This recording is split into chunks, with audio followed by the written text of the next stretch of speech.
महाराजा विक्रमादित्य प्रायः अपने देश की आंतरिक दशा जानने के लिए वेश बदलकर पैदल घूमने जाया करते थे। एक दिन घूमते घूमते एक नगर में पहुंचे। वहां का रास्ता उन्हें मालूम न था। राजा रास्ता पूछने के लिए किसी व्यक्ति की तलाश में आगे बढ़े। आगे उन्हें एक हवलदार सरकारी वर्दी पहने हुए दिखाई दिया। राजा ने उसके पास जाकर पूछा, महाशय, अमुक स्थान जाने का रास्ता क्या है, कृपया बताइए। हवलदार ने अकड़ में आकर कहा, मूर्ख, तू देखता नहीं, मैं हाकिम हूँ। मेरा काम रास्ता बताना नहीं है। चल हट, किसी दूसरे से जाकर पूछ। राजा ने नम्रता से कहा, महोदय, यदि सरकारी आदमी भी किसी यात्री को रास्ता बता दे तो कोई हर्ज नहीं। खैर, मैं किसी दूसरे से पूछ लूँगा, पर इतना तो बता दीजिए कि आप किस पद पर काम करते हैं। हवलदार ने भौहें चढ़ाते हुए कहा, अंधा है क्या? मेरी वर्दी को देखकर पहचानता नहीं कि मैं कौन हूँ? राजा ने कहा, शायद आप पुलिस के सिपाही हैं। उसने कहा, नहीं, उससे भी ऊंचा। तब क्या नायक हैं? नहीं, उससे भी ऊंचा। अच्छा, तो आप हवलदार हैं।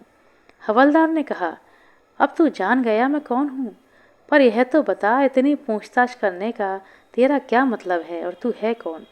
राजा ने कहा, मैं भी सरकारी आदमी हूँ। सिपाही की ऐंठ कुछ कम हुई।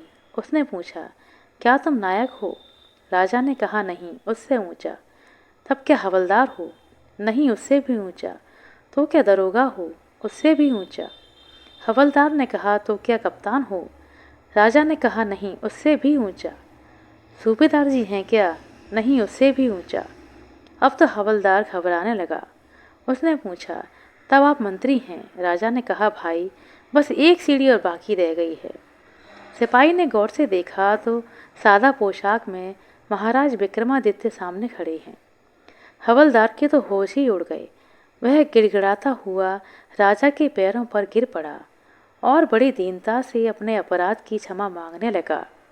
राजा ने कहा, माफ़ी मांगने की कोई बात नहीं है।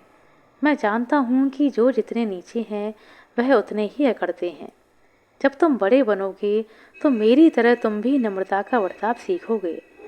जो जितना ही ऊंचा है वह उतना ही सहनशील और नम्र होता है, और जो जितना नीच और ओछा होता है वह उतना ही ऐंठा रहता है।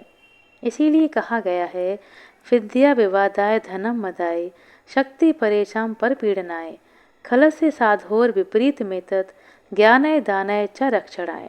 अर्थात दुष्ट व्यक्ति के पास विद्या हो तो वह विवाद करता है, धन हो तो घमंड करता है, और यदि शक्ति हो तो दूसरों को परेशान करता है। वहीं साधु प्रकृति का व्यक्ति विद्या ज्ञान देने में, धन दान देने में और शक्ति दूसरों की रक्षा करने में खर्च करता है।